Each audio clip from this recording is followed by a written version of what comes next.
Welcome to today's podcast. Today, we're diving into how mass incarceration and structural racism have intersected during the COVID-19 pandemic. It's, a critical topic that needs our attention. Absolutely. So can you explain how these issues are connected? Sure thing. The U.S. has less than 5% of the world's population, but accounts for about 20% of COVID-19 cases and 25% of the world's incarcerated people. It's like these two Wow, crises are colliding in a, alarming way. that's incredible. So why did Right. COVID-19 hit prisons and jails so hard? Well, prisons and jails are overcrowded, and physical distancing is nearly Exactly. impossible.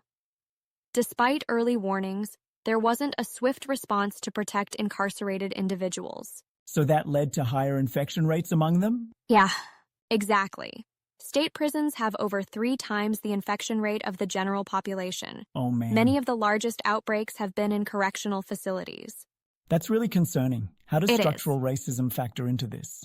Well, mass incarceration disproportionately affects people of color, Black, Native American, and Latinx communities.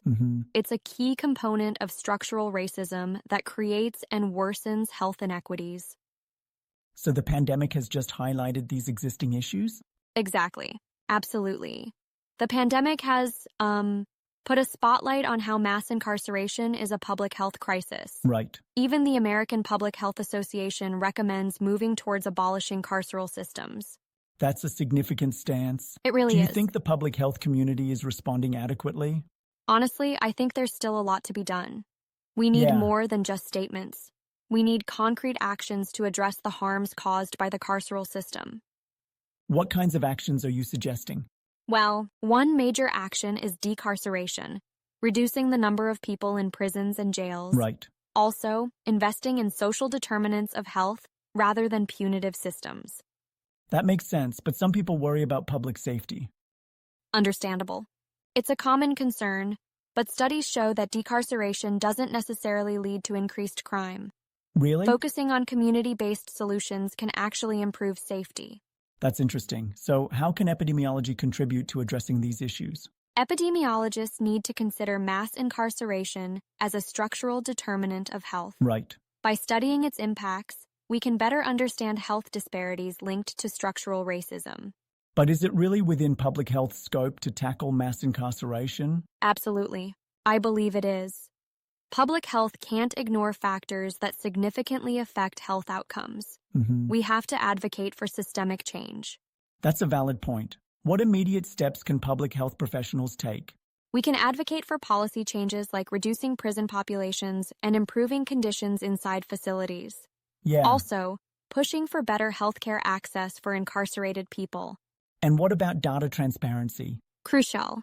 Exactly. There's a lack of comprehensive data on COVID-19 by race within prisons. Without this data, it's hard to fully address the disparities. So increasing data transparency could help drive policy changes? Absolutely. Transparent data can highlight disparities and encourage action. It equips researchers and policymakers with the information they need. How can the public support these efforts? Public advocacy is vital. People can support criminal justice reform, vote for leaders committed to change, and raise awareness. Yeah. Every bit helps. It's clear that mass incarceration is a public health issue that affects us all. Exactly. The pandemic has shown how interconnected we are. Addressing mass incarceration is essential for achieving health equity. Well, this has been a really enlightening conversation. I've enjoyed it too. Hopefully, we've shed some light on this critical issue. Definitely. Thanks for sharing your insights. Thank you. Until next time.